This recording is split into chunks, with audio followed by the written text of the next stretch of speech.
banyak fasilitas di daerah Danau Toba yang belum sebenarnya match dengan impian kita atau status Danau Toba sebagai wisata dunia.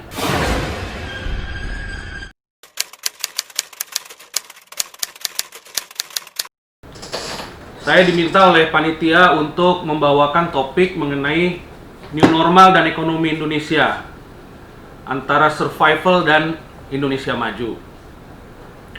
Jadi saya siapkan sedikit paparan, tapi nanti mungkin ada beberapa hal yang terkait dengan Danau Toba yang akan saya tambahkan secara lisan.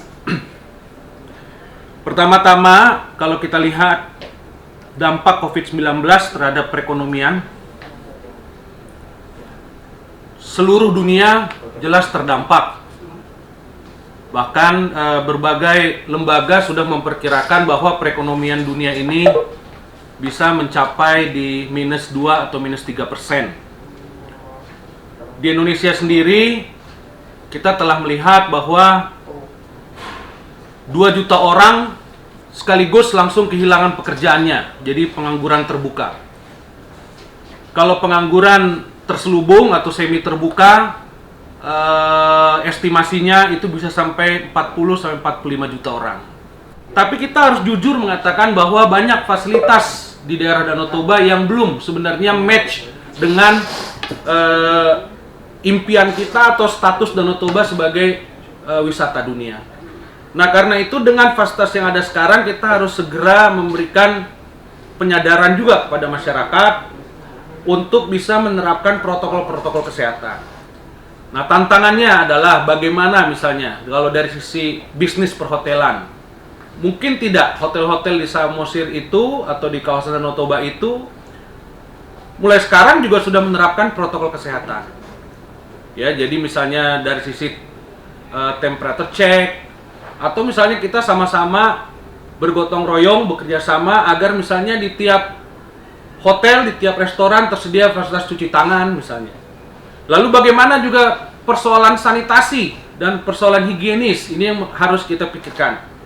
Karena tentu standar, jadi kalau dulu misalnya dengan fasilitas penginapan yang ada di Samosir cukup dengan standar katakanlah B atau bahkan B-, maka dalam masa pandemi ini tidak bisa lagi harus B, karena pandemi ini memaksa kita untuk memiliki standar higienis dan sanitasi dan kesehatan yang mungkin A, agar tidak menjadi sentra penularan COVID-19.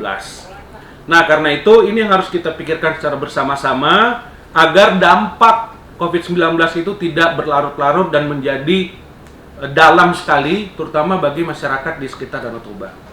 Nah, terkait dengan aktivitas perdagangan, ini juga harus kita pikirkan. Dan saya sudah berkoordinasi juga dengan Menteri Perdagangan. Pertama, agar pasar-pasar tradisional itu bisa tetap berlangsung. Jadi selama COVID-19 ini memang di berbagai daerah, mungkin saya juga lihat di kawasan Danau Toba, bagaimana pasar-pasar tradisional ini harus kita benahi. Apakah mungkin misalnya pasar-pasar tradisional itu diatur lapak-lapaknya agar tidak terlalu rapat, lalu memanfaatkan ruang-ruang terbuka di sekitar pasar untuk menjadi lapak-lapak baru. Tujuannya adalah agar tidak terjadi penumpukan manusia di pasar tradisional. Nah, kemudian juga bagaimana kita bisa menyiapkan para pedagang itu memiliki juga, ini perlu sosialisasi yang terus-menerus, kesadaran untuk melakukan protokol kesehatan dari sisi memakai masker, bahkan kalau perlu face shield dan lain sebagainya. Nah, inilah yang perlu kita siapkan, dan Kementerian Perdagangan dalam berbagai rapat saya sudah tekankan juga agar bisa memfasilitasi para pedagang di pedagang tradisional, di pasar-pasar tradisional untuk bisa menerapkan protokol ini. Juga dari sisi distribusi, ini juga harus dipikirkan agar produk-produk yang dihasilkan oleh masyarakat seperti produk pertanian, kopi, andaliman, dan lain sebagainya itu tidak terhambat dari sisi distribusi. Nah, ini memang harus kerja keras dan kita sama-sama bekerja, kami di pusat maupun teman-teman di daerah, terutama ujung tombak kita di pemerintah kabupaten, agar bisa kita bekerja sama menerapkan apa yang dikatakan new normal ini agar dampak terhadap perekonomian di kawasan Danau Toba bisa kita minimalisir sekaligus mengurangi dampak penularan COVID-19.